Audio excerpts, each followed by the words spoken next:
Al día de hoy, 5 millones de personas han muerto a causa del COVID. Sin embargo, está lejos de ser la peor epidemia de la historia.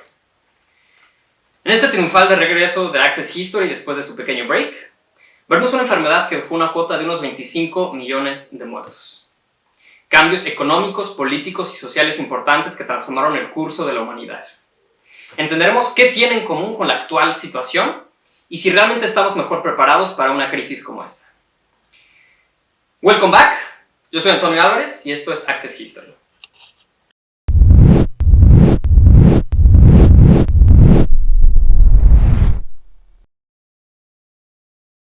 Bienvenidos de regreso, queridos Access Historians, pupilos, estudiantes de todos lados del país. Estuvimos ausentes un ratito, ya tenemos otro set, anduvimos ocupados, pero estamos de regreso para que puedan seguir aprendiendo y pensando de manera crítica. Anteriormente ya hemos hablado acerca de las enfermedades a lo largo de la historia, pero hoy hablaremos de una en particular. Durante el siglo XIII y XIV, Europa se vio azotada por las conquistas de los mongoles bajo el mando del mítico Gengis Khan. El efecto más importante de estas invasiones no fue cultural ni económica, fue algo mucho más radical, una enfermedad. Una enfermedad que pudo viajar y esparcirse gracias a la red comercial que existía en la que fluían personas y mercancías a gran escala. La ruta de la seda. Este sistema circulatorio del mundo se esparció en una de las peores plagas de la historia. Inició en Asia y se fue esparciendo hacia Europa y hacia África. Estaba claro que, si los mongoles no iban a matar a la población europea, esta enfermedad sí lo haría. Probablemente ya sepan de qué estamos hablando. La peste negra. La peste negra fue causada por la bacteria Yersinia pestis, y es una bacteria que necesita alimentarse de sangre.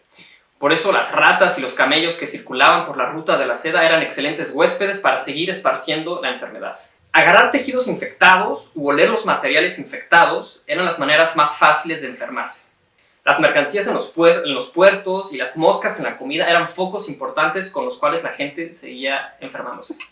Un dato curioso es que antes de que la enfermedad estuviera en su punto máximo, los mongoles ya estaban conquistando y la enfermedad ya estaba circulando. Había gente que moría a causa de la plaga y entonces estos cadáveres los mongoles los ponían en catapultas y los lanzaban hacia las ciudades que estaban rodeadas. Entonces nadie podía salir y esos cadáveres infectados acababan matando a muchísima gente. De alguna manera, los mongoles fueron las primeras personas en usar armas biológicas. La peste negra también es conocida como la peste bubónica, y es que esta enfermedad causa bubones. Y los bubones no son otra cosa que una especie de ampollas que salen en diferentes partes del cuerpo, como las axilas o las ingles. Estos bubones podían crecer hasta del tamaño de una manzana. Estas bolas negras tenían sangre y pus y explotaban, las cuales podían causar hemorragias internas y la gente también podía morir de estas. Las explosiones de los bubones también podían contagiar a otras personas. Y eso hacía que las personas alrededor se enfermaran y que la gente tocara los cadáveres o los oliera y también siguiera enfermándose. El poeta italiano Boccaccio vivió durante esta época y fue cuando escribió el Decamerón. En la introducción del libro narra cómo a los 3 meses, únicamente en Florencia, 100.000 personas perdieron la vida. Nuestras esperanzas del futuro son enterradas junto con nuestros amigos. La enfermedad se esparció rápidamente desde las estepas de Asia a Génova, a Venecia y a Constantinopla, alrededor del año de 1347. 3/4 partes de las personas de Venecia murieron. Para muchas personas en ese momento era evidente que lo que estaba sucediendo era el fin del mundo, la ira de Dios cayendo sobre ellos. Muchas personas abrazaron mucho más fuertemente su fe, ya sea el cristianismo o el islam. Otras personas culparon a las mujeres y las incitaron a vestir de manera diferente por el bien de la humanidad. En Alemania había rumores de que los culpables habían sido los judíos que habían envenenado los pozos y las aguas del continente. Esto obviamente ya era por sí mismo un movimiento antisemita y imagínense, desde hace 700 años que esto está sucediendo. Se estima que una 1/3 parte del continente murió. Los cálculos van desde los 25 millones en los más conservadores y hasta los 200 millones en los más extremos. Y esto debido a que había ciudades que no llevaban un buen registro de la población ni de las muertes o morían personas con tanta velocidad que no era posible llevar un conteo exacto de la situación. Algunas personas, sobre todo las más ricas, pensaban que moverse de la ciudad al campo iba a ser una especie de salvación para tratar de escapar de la enfermedad. pero ni eso, ni moverse, ni el dinero las iba a salvar. Y algunas personas dicen que uno de los factores determinantes en cuanto a la rapidez y la capacidad de esparcimiento de la enfermedad tenía que ver con la densidad de las colonias de ratas. Y yo sé que hasta ahora todo esto suena muy negro y muy pesimista y muy triste, pero a pesar del horror que causó esta enfermedad, se convirtió en un catalizador muy importante que hizo a Europa lo que es hoy en día. Y aquí va un pequeño resumen de qué pasó. Lo más importante es que al haber muerto tanta gente tan rápidamente en el continente, había menos personas que pudieran trabajar. Sobre todo en los campos, que es donde estaban todas las personas que no eran de la nobleza.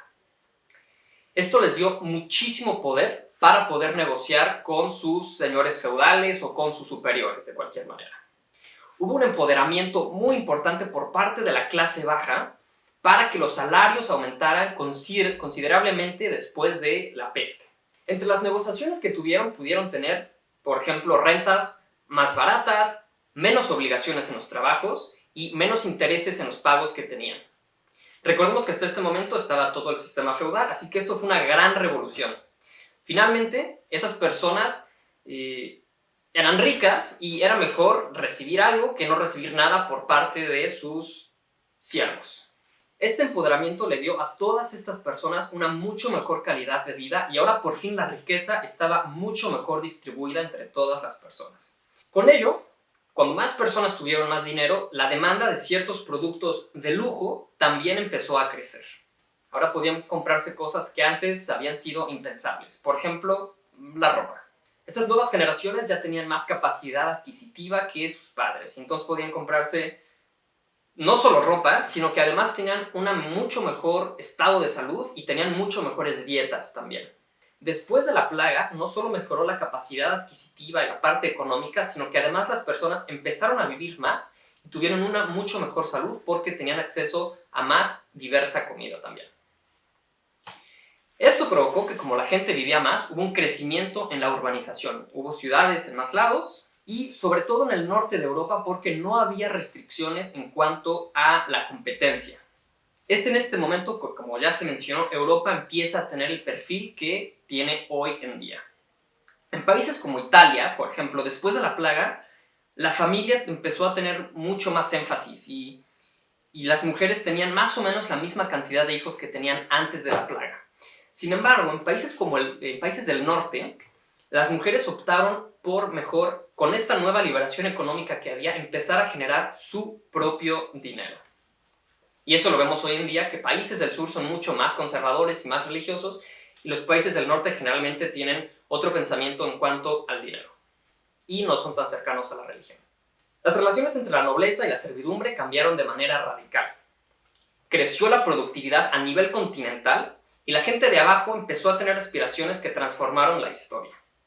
De alguna manera, esto incluso sienta las bases de la revolución industrial que llegaría 3 siglos después, que también pueden ver el video que ya hemos hecho al respecto.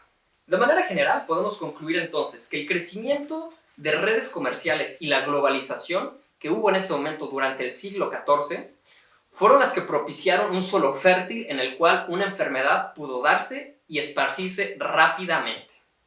El contacto extremo entre personas y animales en estos lugares fue lo que hizo que se convirtiera únicamente en una cuestión de tiempo. Y aquí es donde vemos uno de los paralelismos con el COVID-19.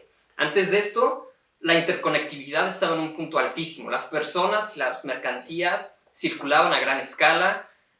Cada vez le quitamos más espacio a los animales y estamos más en contacto con ellos, ya sea en comida o físicamente. Replantearnos en la manera en cómo hacemos el turismo y nuestro propio estilo de vida de una manera más sostenible, quizá realmente sea la clave para asegurarnos que en el futuro no vuelva a haber una catástrofe como esta. Igual que con la peste negra hace 700 años, el COVID seguro dejará cambios importantes en nuestra sociedad, sociales y económicos. La manera en cómo interactuamos y cómo decidimos sobre nuestra propia vida. En el próximo video hablaremos sobre cómo terminó realmente la peste, cómo surge la cuarentena y qué significa esto para el COVID-19 y su final. Muchísimas gracias por estar de regreso con nosotros y si esta información les sirvió, ayúdenos a compartirla. Nos vemos a la próxima.